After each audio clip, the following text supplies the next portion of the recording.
Muy buenas tardes. En nombre de Se Dice Libertad y de Giroscopio ORG, queremos saludar a la profesora María Guadalupe Llanes, que representa el grupo GIEM de Evoluciones Metafísicas, y queremos saludar también la presencia de la doctora Ana Gutiérrez, quien va a ser la moderadora del evento.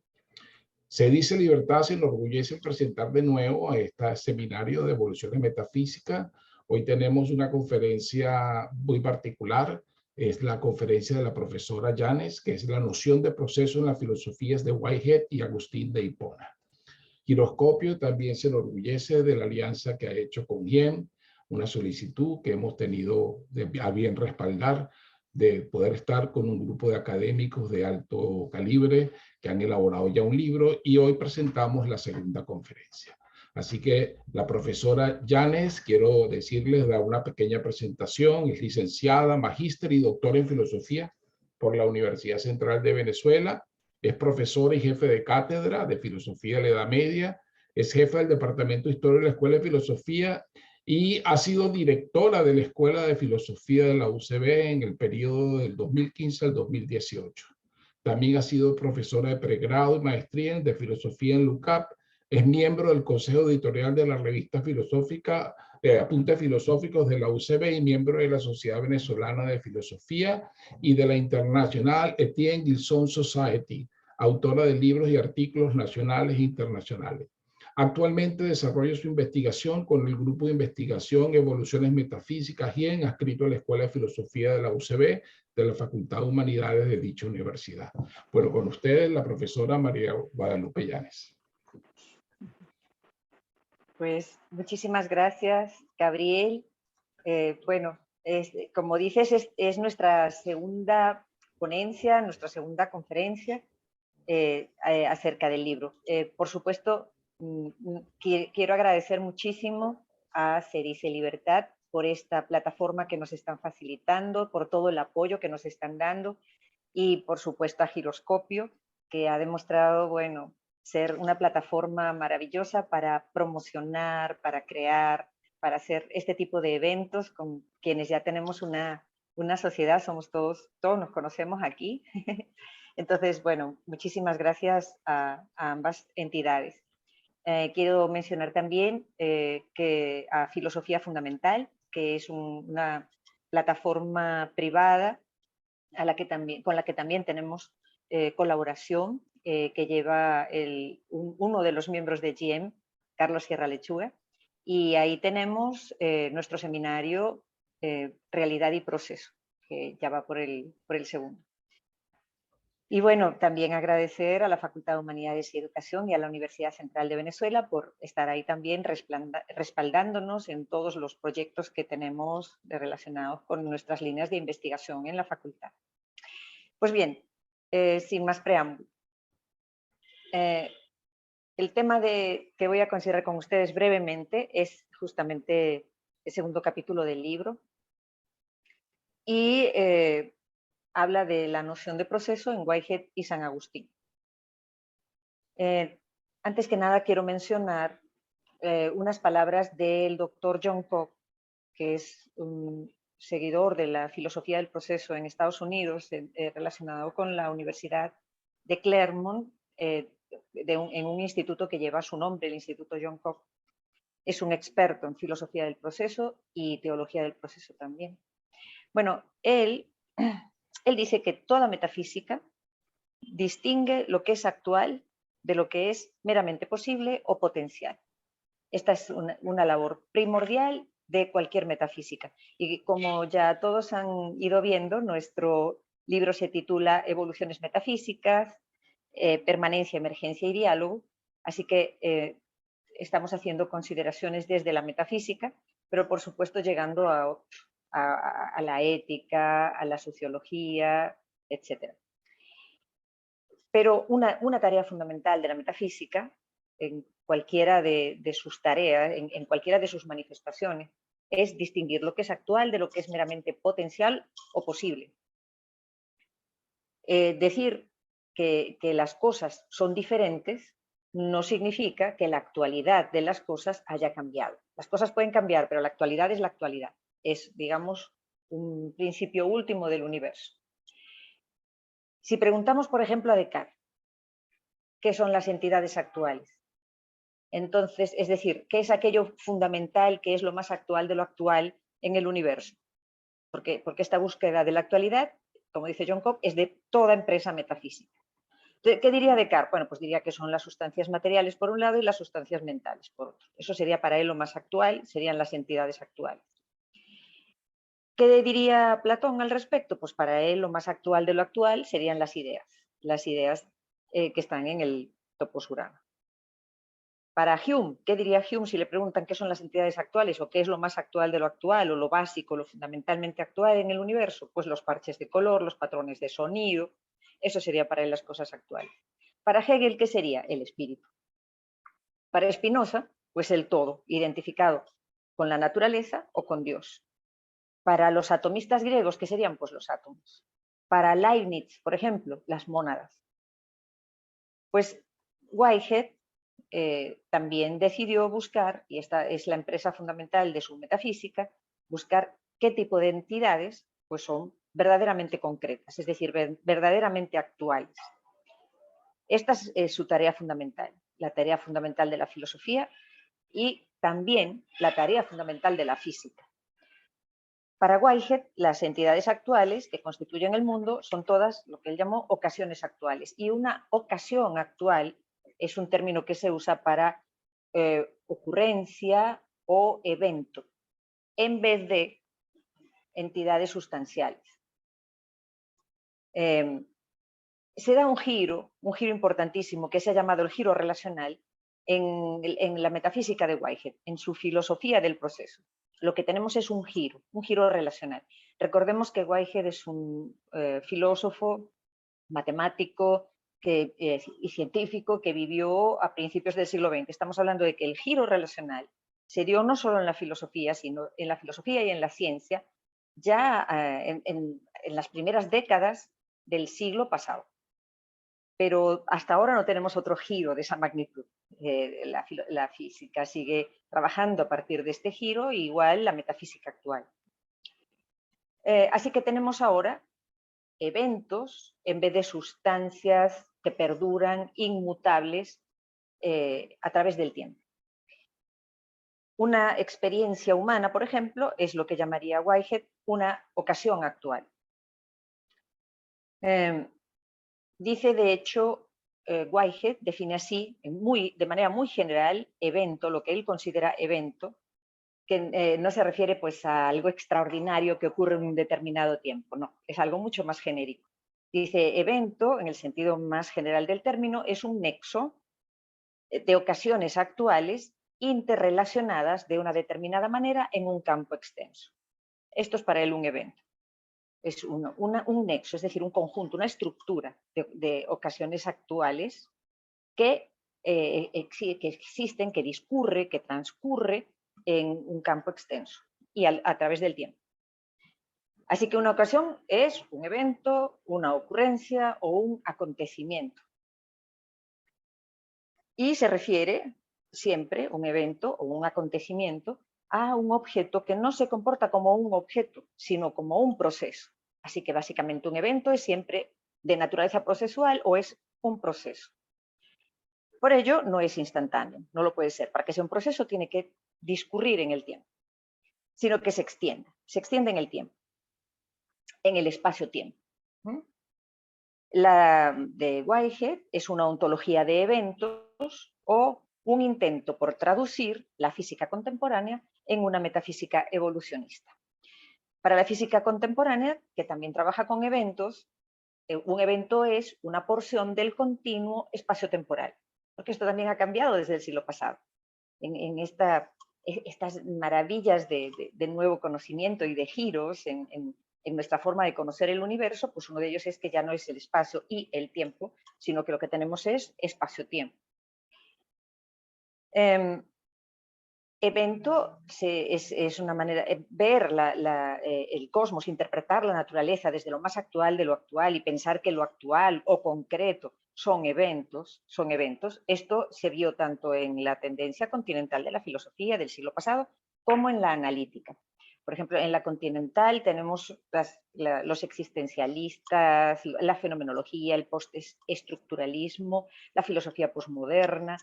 En fenomenología tenemos a Heidegger también hablando en estos términos. En la analítica, pues tenemos, por ejemplo, a Whitehead y tenemos también a Donald Davidson y otros. Así que en las ocasiones actuales son las entidades actuales de las cuales el cosmos está compuesto. Para la tradición occidental es muy difícil pensar en estos términos y también para el sentido común, porque el sentido común y nuestra tradición se expresa en nuestro lenguaje. Y nuestro lenguaje está construido con el esquema sujeto-predicado. Por eso es tan difícil para nosotros entrar de manera consciente y entender completamente este giro relacional. Cuando decimos, por ejemplo, y este es un ejemplo que pone también John Coe, cuando decimos el perro ladra, pues lo que pensamos es que hay, en primer lugar, un perro. Y si nos preguntan qué es ahí una entidad actual o qué es lo más concreto o qué es lo que es más actual, ¿qué diríamos? Pues el perro, que es el sujeto de ese predicado. Es la construcción que heredamos de Aristóteles. Tenemos un sujeto que cambia muy poco y sus cambios además se deben a la adquisición o a la pérdida de accidentes. Entonces, los predicados vienen y van y en eso consiste el cambio. Y tenemos esto muy arraigado porque está incluso en la forma en que se construye gramaticalmente nuestro lenguaje. Whitehead está en desacuerdo con esto porque está haciendo justamente un cambio de perspectiva. Y es un cambio de perspectiva que va de acuerdo con la física actual. Es que si pensamos, la metafísica de Aristóteles estaba en armonía con la física de su época. La metafísica de nuestra época tiene que estar en armonía con la física. Es decir, en este libro ustedes van a encontrar puros autores que consideran que la metafísica tiene que estar físicamente, científicamente, bien informada. No podemos separarla de la ciencia, ni de los descubrimientos de la ciencia, sino que la metafísica, sin convertirse en física, la metafísica tiene que estar físicamente bien informada. Así que esta es la meta, esta es la dirección en la que tenemos que ir.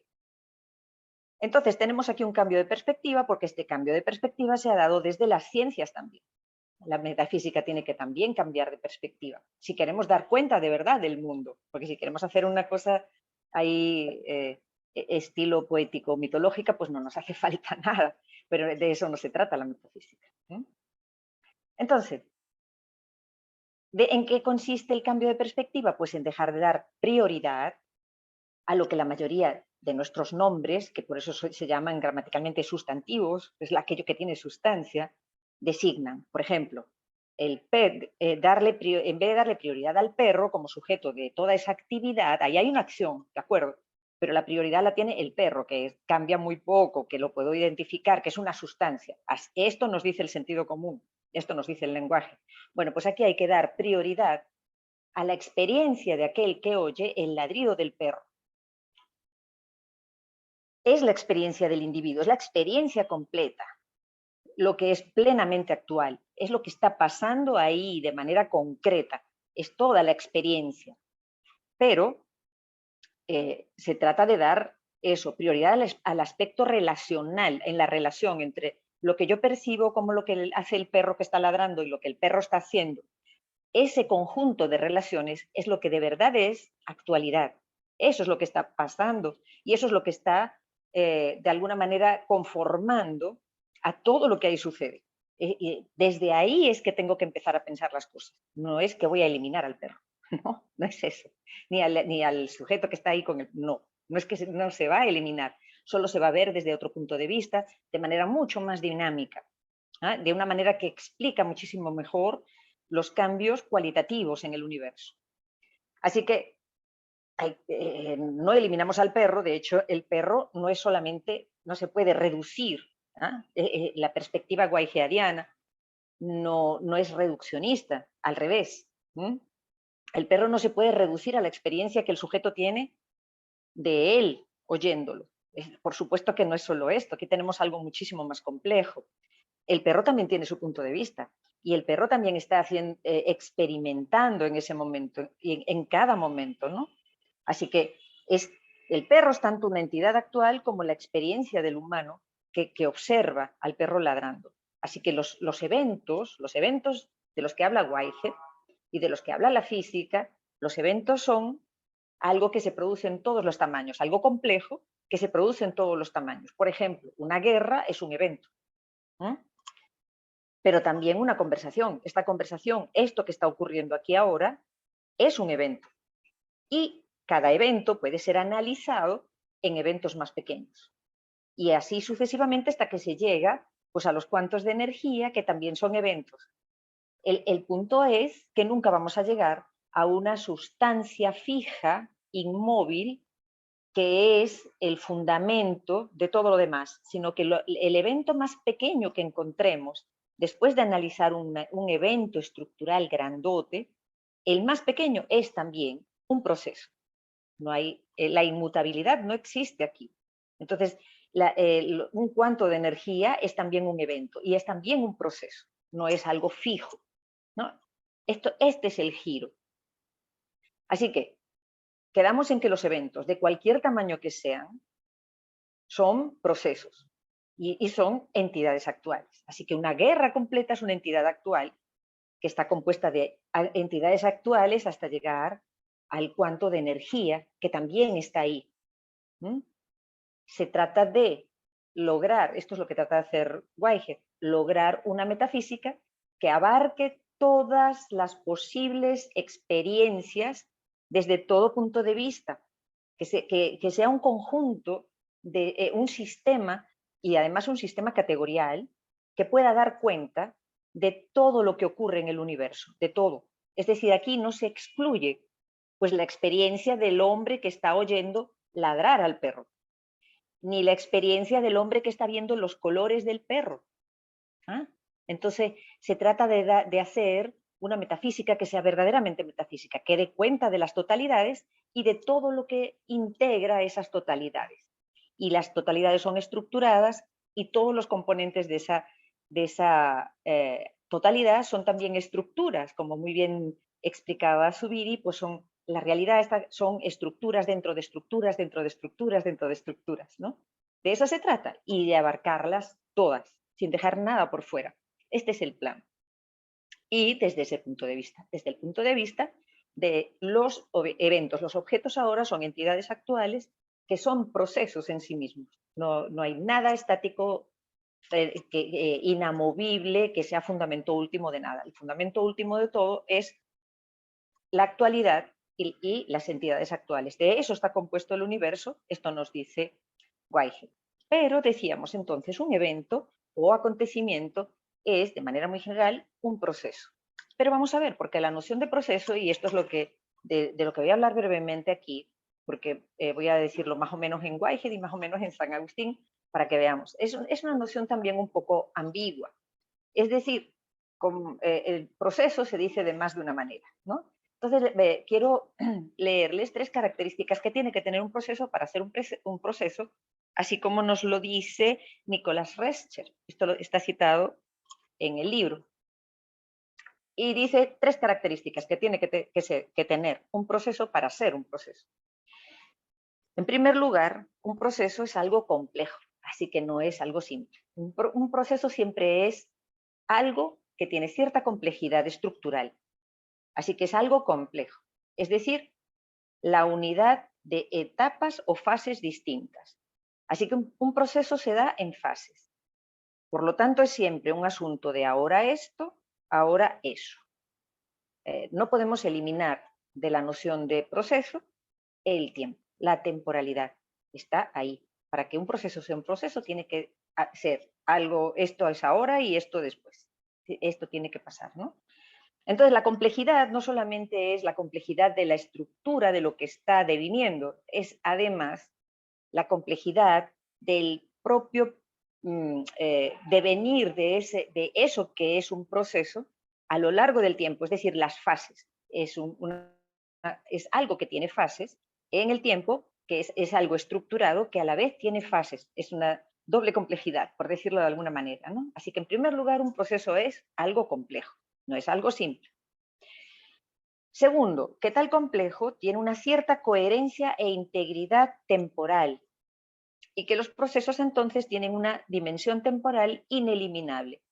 Esto ya lo dijimos, pero además tiene una integridad temporal, porque una característica de un proceso es que se puede reproducir de nuevo, o sea, se puede dar más de una vez. Habrá procesos que no, que se dan una vez y se acabó. Pero en general, un proceso puede repetirse. Por ejemplo, bueno, vamos a decir la tercera y les doy un ejemplo. La tercera característica, que un proceso tiene una estructura. Y miren cómo lo dice Rescher, un patrón formal genérico en virtud del cual cada proceso concreto está equipado con una forma o formato en el que sus fases temporales exhiben un patrón fijo. Las fases temporales siguen un patrón fijo. Hay un patrón, hay una forma, un formato que regula el proceso conforme transcurre en el tiempo. Esta forma, la forma de un proceso que permite definir el proceso, igual que hacían las formas medievales y las formas de la filosofía griega, la forma del proceso permite definir el proceso y permite que se duplique, que ocurra otra vez en el tiempo y que ocurra de la misma manera. Entonces, un ejemplo es, bueno, un proceso, el agua que pongo a hervir hasta que se evapora. Ahí tenemos el proceso de evaporación del agua, ¿verdad? Yo no puedo repetirlo con la misma agua, a menos que haga una condensación, bla, bla, pero no, se evaporó. Pero el proceso, que es lo que tiene una regularidad medible y definible y repetible y ordenada, eso lo puedo hacer con otra porción de agua. Idéntico, puedo repetir el proceso. ¿Mm? Bueno, esto nos muestra que el proceso no se dice de una sola manera.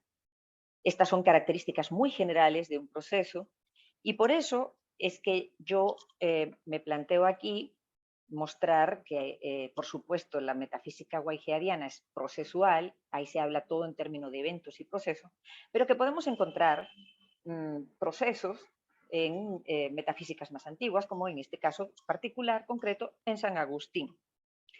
Esto no quiere decir, yo no estoy diciendo en ningún momento que San Agustín es el precursor de la filosofía del proceso, no para nada, o que es un filósofo del proceso, no, no, señor, esto se inventó en el siglo XX, esto es muy posterior, es muy posterior, ¿de acuerdo? Lo que quiero decir es que hay más de una manera de hablar de la dinamicidad propia del universo, hay más de una manera de hablar de la actualidad y la potencialidad dentro del universo, y que unas son más dinámicas que las otras y que responden a una manera de pensar el universo, pero hay más de una. Decidir cuál de ellas se adapta mejor al conocimiento físico que tenemos en una determinada época del universo, pues eso es lo que hay que decidir en cada época. Pero ya les puedo decir que, por ejemplo, Alejandro Llano apuesta por una metafísica basada en Aristóteles para explicar el universo actual. Es decir, no hay una sola vía, no hay una sola vía, ¿no? Hay más de una. La de Whitehead es excelente, pero también la propia metafísica whiteheadiana, desde que él se murió, pues ha estado evolucionando con nuevos conocimientos, nuevas maneras de pensar la geometría, y ha estado evolucionando, y hoy en día hay post-whiteheadianos que siguen sus principios fundamentales, pero ya han hecho cambios, ya utilizan otras geometrías, etc. ¿Ah? O sea que, ya lo decía el propio Whitehead, su filosofía es también ella misma evolutiva. Significa que va con las cosas y que tiene que evolucionar con las cosas. Si no, no tenemos verdadero conocimiento, porque este es un universo en evolución. ¿Ah? Es un universo dinámico. Entonces, así tiene que ser también el conocimiento. Bueno, en este capítulo yo me concentro, porque si no esto es súper abarcador, y es, bueno, un libro solo esto, pero me concentro en un punto particular de los procesos, que es la novedad. Cómo se produce la novedad en el proceso, en la filosofía del proceso whiteheadiana, y cómo se produce la novedad en la manera procesual del universo agustiniano. Así que son diferentes maneras de pensar el proceso, pero en ambos casos podemos hablar de dinamicidad y de proceso. Vamos a ver cómo esto funciona dentro de cada sistema. Lo importante aquí es encontrar la función que un determinado concepto que uno está estudiando para hacer las analogías, la función que cumple dentro de cada sistema. Si cumple una función similar para explicar el sistema completo, pues podemos establecer una analogía dentro de cada sistema. Entonces, en ningún momento yo estoy diciendo que Agustín considera los procesos a la manera whiteheadiana o al revés, ni siquiera que es su precursor, no, para nada. Bueno, ¿cómo se obtiene la novedad en el universo procesual whiteheadiano? Pues es curioso que para Whitehead hay 3 ingredientes fundamentales para constituir el mundo. Y para Agustín también hay 3 elementos constitutivos que explican cómo se configura el universo. En ambos casos son 3 principios fundamentales. En el caso de Whitehead tenemos lo que él llamó elementos formativos. Y estos elementos formativos, como digo, son 3. El primero es lo que llamó potencia creadora. Esto lo dijo en Filosofía, el devenir de la religión, un libro, pero después lo llamó creatividad. Esta potencia creadora fue cambiando en su pensamiento hacia lo que después llamó creatividad y también cambió ligeramente en su concepto, pero no en su función. La potencia creadora para Whitehead es aquello gracias a lo cual el mundo actual posee un carácter de tránsito temporal hacia lo nuevo, hacia lo nuevo. O sea, la novedad en el universo whiteheadiano está impulsada y producida por lo que él llamó creatividad. La creatividad, como digo, con el tiempo fue pasando de ser un elemento formativo del universo y llegó a ser una categoría de lo último y lo que él llamó el campo de todos los campos. La visión del universo de Whitehead es campal, entonces no solamente el universo es un conjunto de campos dentro de campos, sino que además las sociedades, que son grupos de entidades actuales, como por ejemplo yo soy una sociedad compleja, cada ser humano es una sociedad muy compleja, es decir, una estructura particular de muchísimas entidades actuales.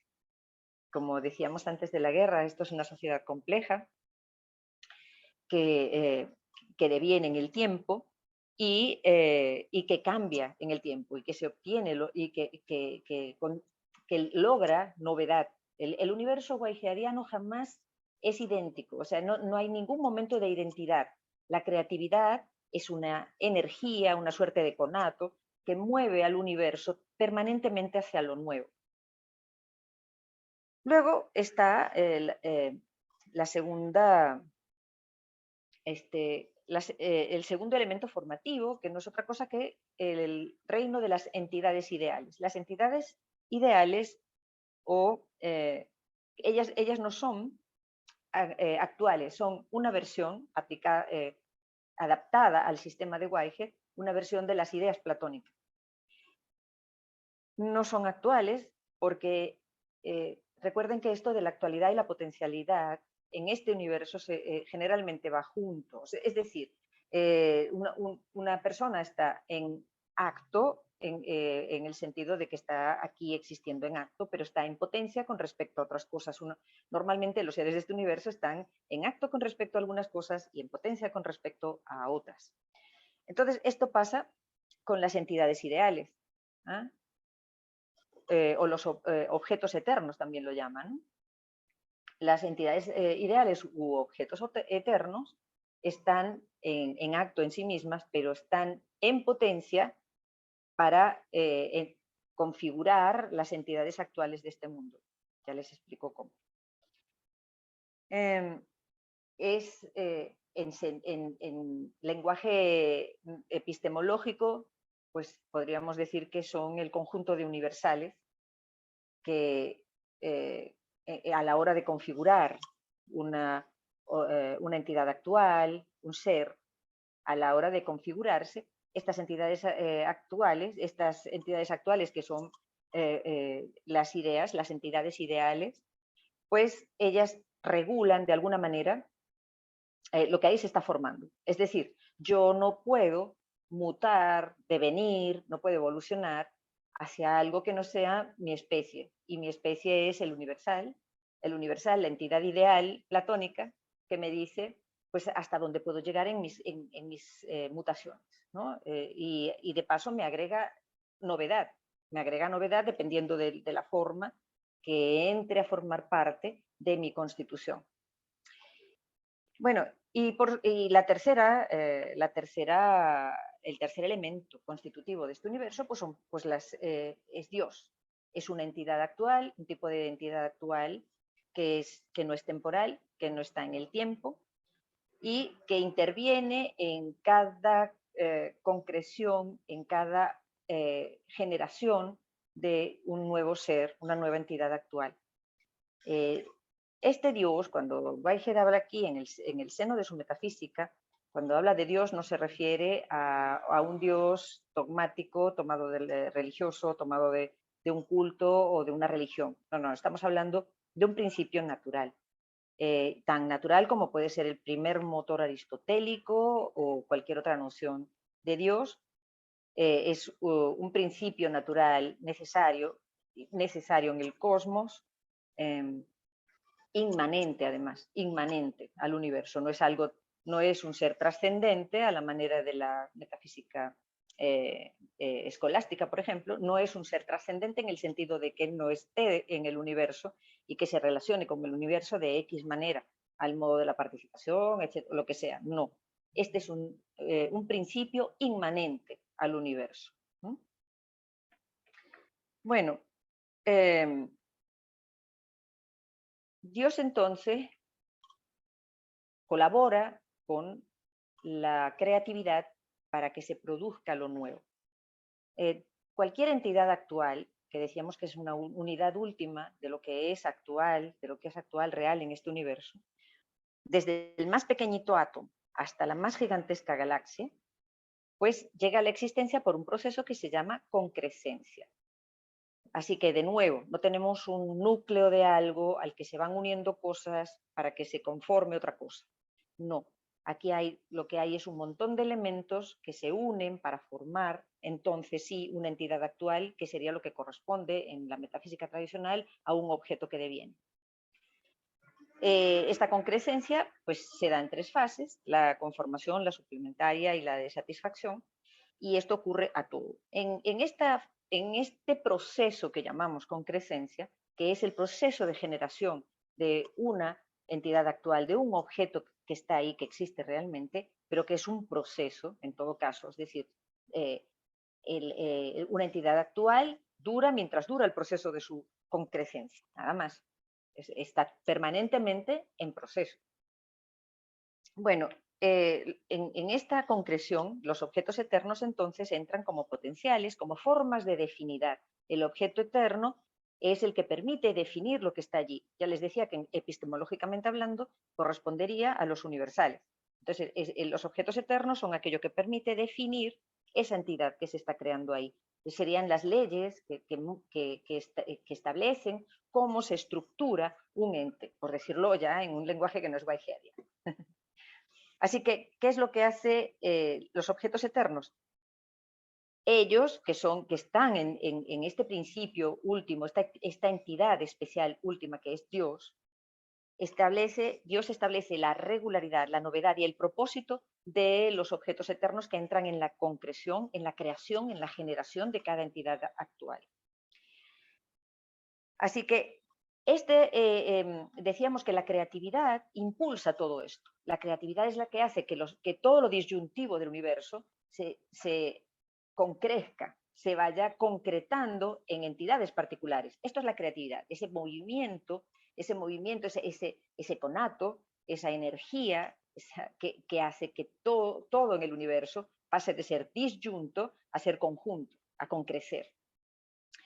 Y de las La novedad decíamos, la establece la creatividad o la impulsa la creatividad, pero se da también por otros lados. Entonces, cuando va a crearse un proceso que llamamos entidad actual, esa entidad actual se forma con eventos pasados a los cuales selecciona, objetos eternos a los cuales selecciona y permite o no entrar, y Dios que hace que aquello siga una cierta regularidad y no sea un caos, ¿no? Pero la novedad se da en cada una de las selecciones que hace esa entidad actual cuando está concreciendo, cuando se está formando, cuando ese proceso está ocurriendo. Hay novedad en cada uno de los pasos. Y la creatividad, que es el conato que hace que todo eso ocurra, ¿no? Así que dice Whitehead que la creatividad es el universal de los universales, que caracteriza la realidad última, el principio último mediante la cual los muchos que forman disyuntivamente el universo se tornan la ocasión actual única, que es el universo conjuntivamente. Así que lo que se produce cada vez que concrece, que aparece, que se estructura una entidad actual, un proceso que es una entidad actual, es lo que nosotros llamamos un individuo, es decir, algo que es diferente a todo lo demás que existe, en su composición y en su manera de aparecer, y en su relación con todo lo demás y con el todo. Bueno, así que, resumiendo, la creatividad empuja el universo a la novedad, Dios con sus objetos eternos provee los elementos para lograr las concreciones y hace que aquello se dé de una manera regular, que pueda ser además definido. Entonces, esta es la manera en que ocurre la novedad en un sistema whiteheadiano. Vamos a ver cómo ocurre en el universo agustiniano. El universo agustiniano es un universo creado, que viene de la nada y que tiende a la nada, y que fue creado en un instante cero, junto con el tiempo. Así que ya no es igual, en principio, al universo whiteheadiano. Pero Agustín les decía también, considera que hay tres categorías moduladoras de este universo, que son el modo, la especie o forma y el orden o peso. El modo es la manera de ser de los entes, ¿no? Supone esta unidad especial en el seno del ser, porque para Agustín de Hipona también tenemos dos tipos de unidad, la unidad simple, que es Dios, y la unidad estructurada, que corresponde a todos los seres creados. Así que estamos aquí ante estructuras también, estamos ante unidades estructuradas. Así que el modo, lo que llama Agustín modo, es el que da cuenta, el que proporciona o el que supone esta unidad estructural de cada ente para que sea un ente y que esta estructura tenga como fin, porque fíjense que el universo agustiniano es teleológico, pero también el universo whiteheadiano. Es decir, las cosas ocurren por un fin, porque ambos universos son además orgánicos, no son máquinas, ¿no? Entonces, estamos ante organismos que se desarrollan y evolucionan en ambos casos. Entonces, la finalidad de cada ente, según su modo particular, su manera de ser en este mundo, es la de actualizar sus potencialidades. Esto es un proceso. Ahí tenemos un proceso también en San Agustín, porque en San Agustín la actualización de las potencialidades se da de manera progresiva en el tiempo y en el espacio. Es un proceso también. No hay en este universo nada que sea completamente actual y de una sola vez. Esto no pasa en el universo agustiniano. Así que ahí ya vemos cómo podemos hablar de proceso en esta cosmología. El otro ingrediente del universo, según Agustín, es la especie o forma. Y la forma la considera Agustín de tres maneras. Por un lado es la forma aristotélica, que no es otra cosa que el principio estructurador intrínseco de la cosa.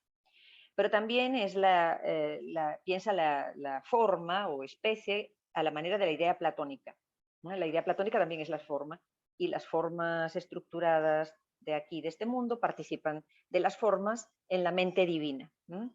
Y en esto también se parece a Whitehead. Dios es poseedor de los objetos eternos en el caso de Whitehead. Agustín piensa que Dios tiene en la mente, lo correspondiente que es el verbo, el logos, ahí están las ideas divinas también, ¿no? Y estos son formas. Y por supuesto también piensa la forma como apariencia. La apariencia se manifiesta, es la forma manifestada, así que está en armonía. La apariencia de un objeto, de un ente, está en armonía con su estructura íntima, o la manifestación de la estructura íntima guarda una relación con la manera en que esto se ve, ¿no? Y a esto llama San Agustín el número. El número es la manifestación perceptible de una forma que no se puede percibir, que es una estructura interna. Y por último, el orden, que se obtiene gracias al peso. El peso es un impulso o conato para San Agustín que está dentro de cada ser, entrañado en cada ser, que hace que cada ser ocupe el puesto que le corresponde. El peso lleva a cada ser al reposo. Vean que es diferente a la creatividad. La creatividad impulsa al universo hacia la novedad y a no estar estático, a producir perennemente novedades y cosas nuevas, ¿no? El peso en el caso de Agustín más bien lleva a los entes a encontrar su lugar y a establecerse de manera lo más estable posible en medio del cambio. Y, ay, Ana, si estás por ahí, avísame por favor si me paso mucho. Ya, Creo que ya sí. nos hemos pasado un poco. Ya nos hemos pasado 2 pueblos, como dicen allá en España. Bueno, entonces concluyo.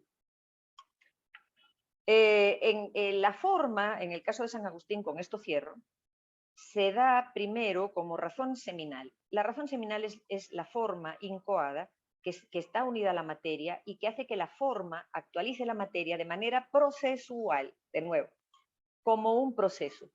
Cada ente, mientras existe, está en proceso de actualización, así que jamás está estático, jamás está completo. Su fin es completarse, pero nunca está completo. Le toma toda la vida completarse y a veces ni siquiera lo logra, depende de lo que tenga que completar, porque si tiene que completar su humanidad, a veces no lo logra. Entonces, grosso modo, ustedes ven que estamos hablando de 2 cosmologías muy diferentes. En ambas se está hablando de un universo dinámico. En el caso de San Agustín, la novedad depende de Dios, que actúa a través de las razones seminales para que se produzcan los individuos que son nuevos, pero de manera permanente, siempre hay individuos diferentes a los demás. En el caso de Whitehead es la creatividad, Dios y los objetos eternos los que producen la novedad. Pero en ambos casos hablamos de 2 universos dinámicos, de 2 universos donde las cosas se dan de forma procesual, pero con procesos distintos y resultados distintos, universos diferentes, diferentes modos de entender el proceso. Y bueno, con esto concluyo y muchísimas gracias. Y bueno, lean el capítulo en el libro. Bueno, gracias, Lupe. Muy interesante tu intervención. Hay varias preguntas que ya tiene la audiencia y voy a empezar con la primera de Miguel, que dice: buen día, en el ejemplo del perro, la experiencia más pequeña podría ser el ladrido, el sonido. En el ejemplo que diste del perro. Sí, bueno, lo que pasa es que esa experiencia se puede subdividir en muchas más experiencias hasta llegar al cuánto. Entonces, esto es lo que establece Whitehead. Pero yo puedo, para hacer un análisis, yo me puedo detener donde yo quiera. Puedo pensar, bueno, voy a tratar de entender tal entidad actual. La entidad actual que me interesa analizar ahora es el ladrido del perro tal como lo percibe el humano. Bueno, me detengo ahí y hago mi análisis. Pero yo puedo seguir dividiendo ese evento en eventos cada vez más pequeños hasta llegar al último evento que pues podría ser un cuanto de energía. Entonces depende de lo que yo quiera estudiar. Lo importante es que jamás llegamos a un punto inmóvil. Claro, y en ese sentido, los que están en contra del proceso o los que no son procesuales, los otros filósofos, ¿cómo ven la forma de hacer ciencia de Whitehead? Porque dice, ¿dónde está el objeto que se va a detener para que yo lo estudie? ¿Eso podría ser la concrescencia o podríamos decir eso, que el sujeto para el estudio es la concrescencia? La concrescencia en algún momento la podemos detener y estudiar. Exactamente, o sea, tú te puedes detener en cualquier parte de la subdivisión. Tú decides qué entidad actual vas a estudiar y siempre va a ser un proceso. el asunto es que, por ejemplo, Whitehead no te dice que no existen objetos como tú y como yo, pero cuando Whitehead estudia a un ser humano como tú y como yo, él considera que no tiene necesidad de llegar al electrón y al protón haciendo cosas ahí, ni siquiera a la constitución celular o a la microbiota que está ahí, que en este momento hay una lucha entre bacterias, entre un montón de colonias que están ahí, no sé qué está pasando. Pero es que depende de lo que tú quieras hacer. Si tú quieres hablar del ser humano, entonces lo ves desde la sociedad compleja que es. Es una sociedad compleja. Como sociedad compleja, es una entidad actual. Y como sociedad compleja, que es una entidad actual, de hecho, tiene accidentes. Aquí, esta es una cosa muy interesante de Whitehead. O sea, yo te pienso a ti, Ana, como un ser completo, una sociedad complejísima, que tiene una entidad actual que es rectora y que pertenece más bien a la psique, pero que es rectora de las demás, y veo cómo vas evolucionando en la vida con una ruta histórica, que el temor de que el proceso barra con todo y acabe con todo y termines hablando de todas las cosas, yo lo entiendo porque yo también lo he pensado. Al principio decía yo, bueno, pero es que aquí, entonces todos son partículas elementales. Entonces cuando ¿y qué pasa con nosotros? O sea, es que ya no hay objetos. No es así, no es así. Lo que pasa es que depende de dónde pongas tu foco y cómo te acerques. Pero existe una ruta, lo que él llama ruta histórica, que es lo que hace que una sociedad compleja como tú o como yo transite el tiempo que existe siguiendo unos parámetros que se pueden ver y a eso lo llama ir adquiriendo accidentes de alguna manera.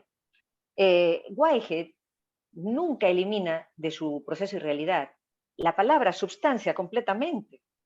Es que él no es que está en contra de la sustancia como principio estable en algún punto para que tú lo puedas estudiar. Lo que pasa es que la ve de otra manera. Hay muchos artículos escritos sobre esto. Pero sí, tú te acercas a aquello que deviene en su devenir, y claro que siempre tiene que haber algo que permanece. Whitehead también lo dice, es que si no, no es cambio. Si no hay algo que permanece en medio del cambio, pero ¿cuál es la diferencia? Que él habla del superjeto, del superjeto. El sujeto, en vez de estar ahí como fondo inamovible y receptor como sustrato de accidentes, en vez de ser así, el sujeto más bien emerge de todo aquello. A medida que una sociedad se va configurando y se va estructurando y va variando y va relacionándose con otras estructuras, lo que surge de toda esa actividad es lo que él llama un supersujeto. Entonces, no es que elimina el sujeto, elimina un tipo de sujeto. Elimina el sujeto como sustrato del cambio, como sustrato inmóvil del cambio. Eso es. Pero tú sigues teniendo estructuras que puedes estudiar en su evolución. No hay ningún problema. Bien, ahora escuchemos la pregunta del profesor Wolfgang. En el artículo, la profesora Lupe insinúa que la creatividad puede ser considerada como campo. ¿Cuál es la relación de la creatividad con Dios y con los entes actuales? Muy bien. Sí, de hecho, Whitehead dice que la creatividad es el campo de todos los campos, o por decirlo de alguna manera, el campo último. Entonces, en esta metafísica, Dios es un accidente del campo, pero esto es un asunto que hay que entenderlo en el lenguaje whiteheadiano, porque no tiene nada que ver con los accidentes aristotélicos, no tiene nada que ver con el espacio, cualidad, cantidad, relación, acción, pasión, no es nada de esto, ¿no?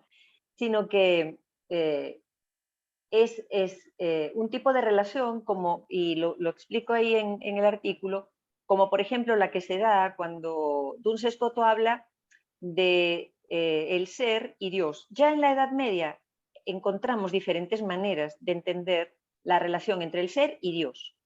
En el caso de Agustín, por ejemplo, Dios y el ser son lo mismo, y ya. En el caso de Tomás de Aquino, Dios es ese, acto puro de ser, y es el ser.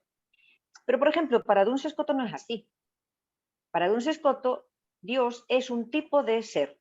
Primero está el ser, que es unívoco, o sea, ser se dice de todas las cosas de la misma manera, de una sola manera. El ser no es análogo, ¿no? como lo es para Tomás de Aquino, por ejemplo, para Duns Scoto no. Entonces tenemos el ser, lo que es. Y Dios es un tipo muy particular y diferente de ser, pero es un tipo de ser. Decir que es un tipo de ser es ese tipo de relación parecida a la que establece Whitehead con la creatividad. No que Dios es un tipo de creatividad, sino que Dios trabaja con la creatividad o es algo, es una entidad actual que está en el campo de la creatividad. Y el campo de la creatividad es un campo último que imagínenselo como que cuando Whitehead habla de los campos lo piensa en sentido vectorial. Es un campo de fuerzas, es un campo de energía, donde las cosas se mueven vectorialmente. Él lo piensa así como buen matemático que es de formación, ¿no? Y físico. Entonces Dios es una entidad actual en ese campo que realiza una determinada actuación y que evoluciona con el campo. Es decir, en la metafísica whiteheadiana, hasta Dios está en evolución y es bipolar y tiene dos aspectos. Un aspecto en el que se relaciona íntimamente con todas las demás entidades como nosotros y las sufre y, y entra en la composición de cada entidad actual, y tiene el otro aspecto que es donde están como receptáculo o receptor o lo que sea de los objetos eternos, ¿no? Entonces, no sé si esto respondió al profesor, ¿le dices? Vamos a responder la pregunta de Miguel. Buenos días. Con la noción de entidad en Whitehead, ¿no se incurriría en una variedad del argumento del tercer hombre? Ejemplo, el perro que ladra, el sujeto que lo observa y la entidad, que es la relación entre ellos. La entidad sería el tercer hombre. Gracias. Pues no, porque es al revés. Yo veo toda esa actividad desde la relación. Es decir, para mí la entidad es la relación. Esto que era impensable para los antiguos en la metafísica whiteheadiana y otras metafísicas actuales, es normal. O sea, la entidad actual es la relación. No es el perro, el ladrido, el hombre, no, es la relación. Esto es lo difícil, me parece a mí. Esto es la cosa difícil de entender. Es difícil colocarse ahí.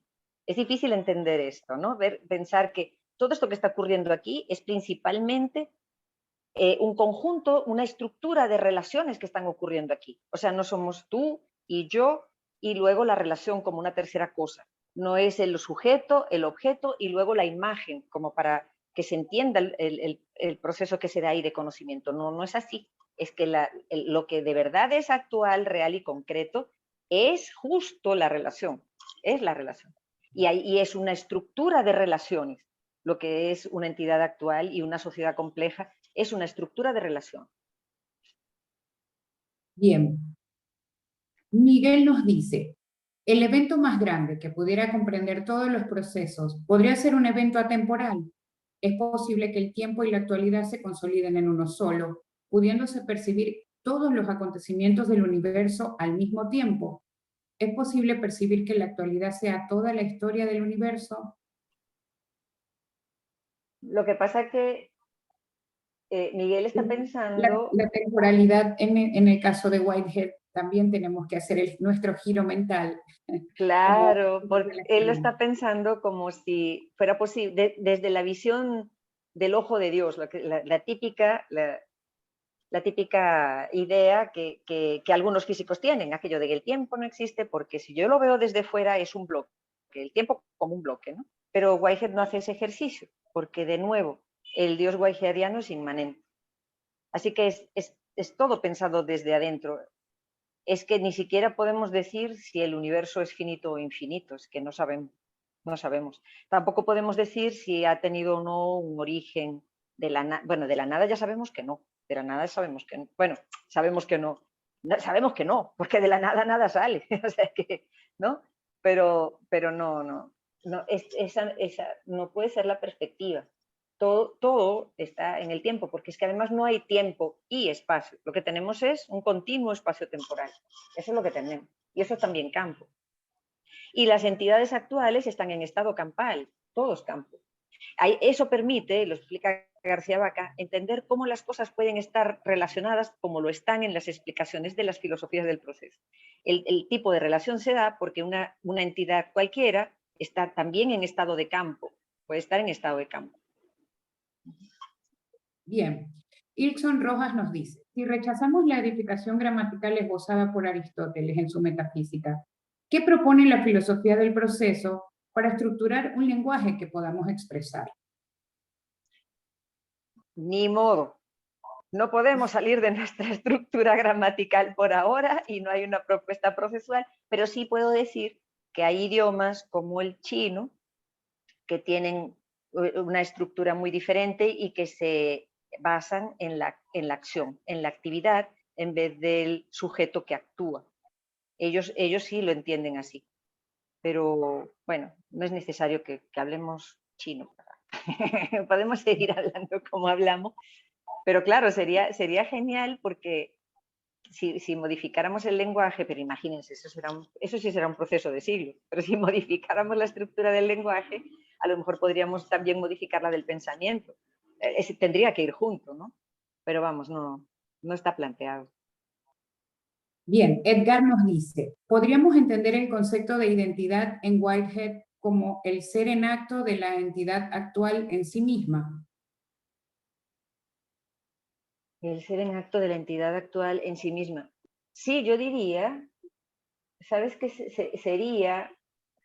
Una vez que la entidad actual llega a la satisfacción en su concrescencia, pero que ya que se objetiviza y se convierte en una entidad a disposición de las demás entidades como objeto para ser prehendido.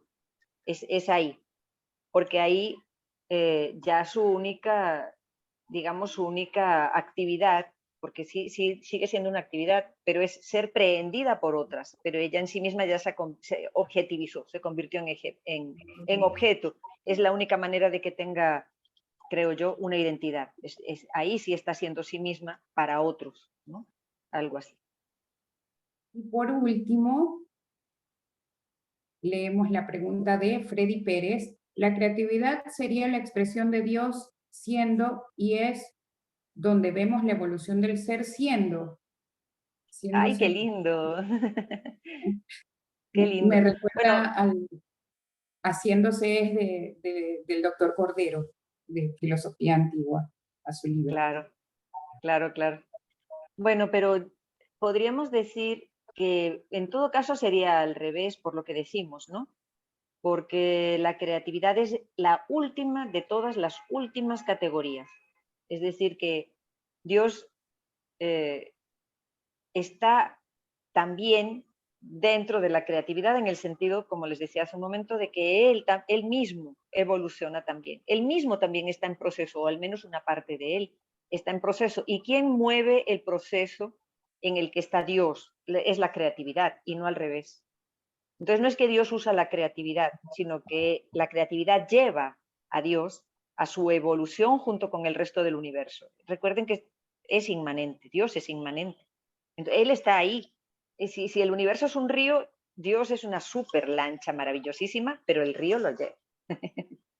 Y viendo todo esto, ¿cómo podríamos caracterizar, si se quiere, a la ética whiteheadiana? O sea, ¿cómo se relaciona con el mundo, con la polis, o sea, con los otros, un sujeto que ve el mundo de la manera whiteheadiana?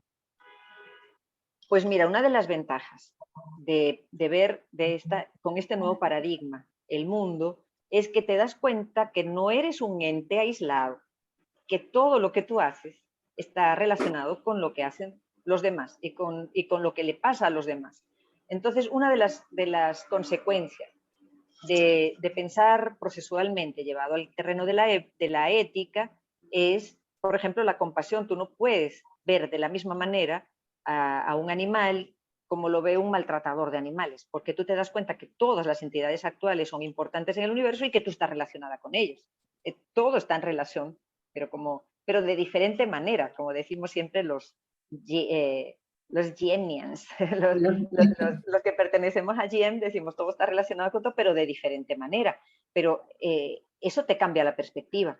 tú ya no puedes ir, tú te das cuenta que si tú golpeas a alguien, pues lo que estás haciendo es golpearte en cierto sentido a ti mismo, porque lo que es realmente real es la relación entre los dos. Eso es lo que es realmente real. Ahora, es difícil ponerse en esa perspectiva, pero sí, acuérdense que Whitehead hizo una metafísica, pero después hay otros pensadores como Hartshorne, que a partir de la metafísica whiteheadiana construyó toda una teología del proceso, que es también interesantísima, y entonces ahí tú puedes entender que si la función de Dios en el universo whiteheadiano, de Dios y de Cristo, y todas estas cosas, pero eso ya es una teología derivada de la metafísica, que es interesantísima, que vale la pena examinar, por supuesto.